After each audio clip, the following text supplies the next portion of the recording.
All right, we're ready to make some quesadillas here. So I have some chicken breasts that I just cut off of the bones because I kind of like to go the cheap way. I like to go with the whole chicken breast with the ribs attached so that way I can just kind of save a little bit there. Still gonna end up with a really lovely end result. Let me move all this along.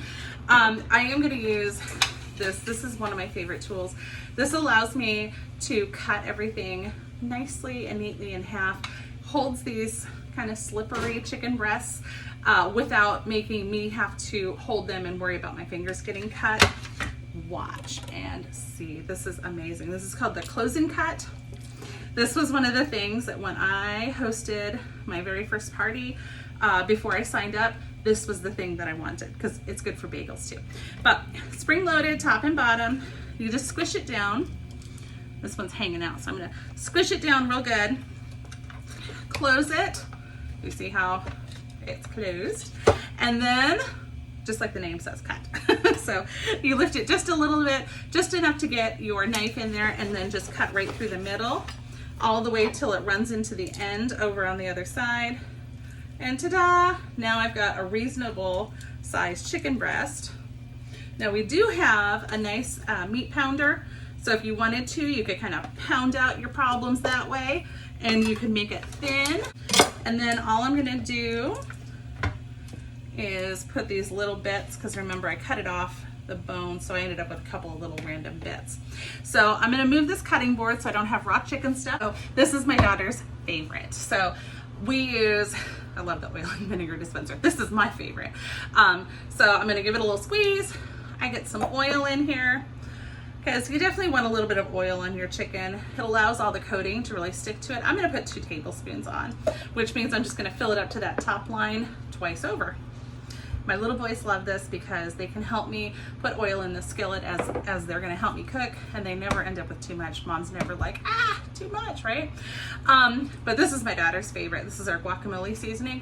Now, I'll show you how to make guacamole with this, with the avocados, but did you know you can just sprinkle it right on your chicken and have special guacamole chicken? That's what one of her favorites is. She's always frustrated when I run out of guacamole seasoning. So I try to really be mindful, and I try to stock it up pretty well. Sometimes it doesn't work, right? And then before I forget, I should probably add a little salt and pepper to it. So salt, pepper, right? Keeping things super, super simple. And even though I'm gonna make fajitas out of these, here's a little trick. So instead of cutting up my meat ahead of time and having all those little strips ahead of time, I want it to actually stay in the big pieces until the end, because that way it's not gonna dry out as much. It'll stay a little bit juicier. So I'm gonna go ahead, I'm gonna cook it, I'm gonna sizzle it, and then when it's all said and done, I'm gonna rest it for a minute and slice it, and it'll be way, way better. So now onto the hot sizzle skillet. Ready? All right, so here we are at the sizzle skillet. I'm gonna add a little bit of oil here to my sizzle skillet too. It has stuff on it because honestly, I just used it to make that delicious salsa verde to go along with this fajitas. Do you hear that? What's that sound? Oh yeah, the skillet does say it all. It's a sizzle skillet. So we've got some nice sizzling chicken here. All right, so while my chicken is sizzling over there, we're gonna deal with some peppers, because we need peppers and onions, I think, to have really great fajitas. And I went ahead and I got pretty ones because, you know, this is a relatively inexpensive recipe, and it really is nice when you have something really beautiful laid before you when you go to sit down and eat. So my trick with peppers is that I cut between the ribs. So if you see these little divots in the pepper, that's generally where a rib is. Every once in a while you run into a wild card pepper, but generally that's where the ribs are. So I just kind of cut the bubble part off, and then I'm left with kind of a cage full of seeds that I can just set aside, and I don't get seeds all over. Now, if you are doing something more like a stuffed pepper, you would do it just like how I did when I did the salsa verde. You would cut it in half, and then you would use your scoop loop and just kind of scoop all the seeds out. Super fast also. But for this is gonna be my technique. So hopefully you're learning something new. There we go. Now, if I wanted to, I could cut all these into bits, but I like going even faster than that. I like to be a speedy Pampered Chef. And I'm going to do that with the Rapid Prep mandolin. So I'm going to leave it on the, let me see, I'm going to put it on the next setting over. This kind of, usually we call it the French fry setting, but we're not making French fries. And then I want to go ahead and I want to cut them thin-ish. So I'm going to dial the thickness setting right there. The neat thing is that after you start cutting with this, you don't have to worry about being exactly like how I'm cutting. If you go, oh, you know, I think I would like it cut a different way, you can totally do that. Actually, you know what? I think I'm just going to do a regular slice. See, I can change my mind too. And this is the most amazing mandolin because it cuts fast, protects your fingers, and it will cut almost any produce that you've got.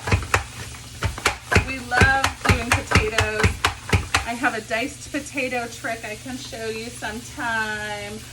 I love using it with radishes and getting paper thin radishes because I love radishes, but not enough to have a big bite of one. So there we go.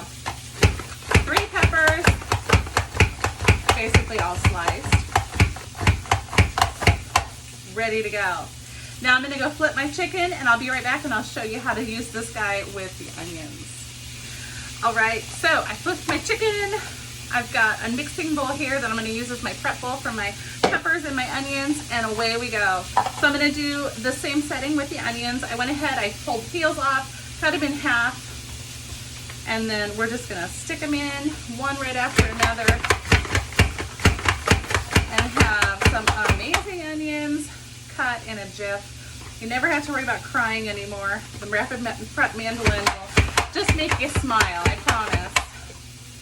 And I know you can see me using my fingers to push it down in, but I'm very careful. I only push a little bit and then I grab the next onion and put it in because I don't want this thing taking my smile away today.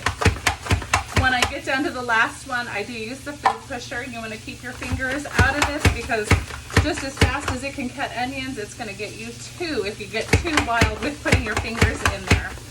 I like it. Really, you have to work hard to cut yourself with this though because they really do have a nice deep food chute so that you're safe. I remember cutting myself on a few of the traditional mandolins. I do have our regular mandolin and we do have an excellent food holder for that so that you don't get your fingers, but this is just my favorite because it's the fastest. Weeknight cooking at its best. Now I have a couple batches, I think, of vegetables that I'm going to do. I'm going to use some salt and pepper on them, a little bit of oil. I'm going to cook those and then I'm going to show you the finished product. All right, so chicken's all done, vegetables are all done. Maybe you can hear it sizzling a little bit still. It is so magnificent, but we're going to finish things off really the right way, right? So remember, you eat first with your, you know you just said it, you eat first with your eyes.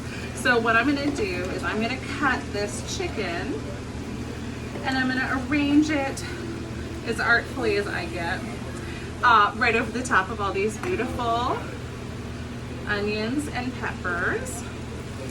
So I'm going to kind of arrange this over the top of my bed of onions and peppers, and then I'm going to show you the finished product, and I think you're going to wish you were eating at my house today. All right, so I'm going to keep the tongs handy because they're going to need that at my house here to serve themselves. And I'm going to carefully use my fingers only on the trivet, but isn't that beautiful? Now, the only things that I need to go along with it are tortillas. I've got some that I put in the microwave for a minute in the tortilla warmer, so I'm good. I've got some sour cream here. I chopped up some cilantro, and then I have salsa verde that you might have seen in my previous video.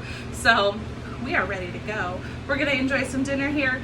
Tune in because I'm gonna come back on another time and I'm gonna show you how to make dessert to go with your fajitas using this awesome Sizzle skillet.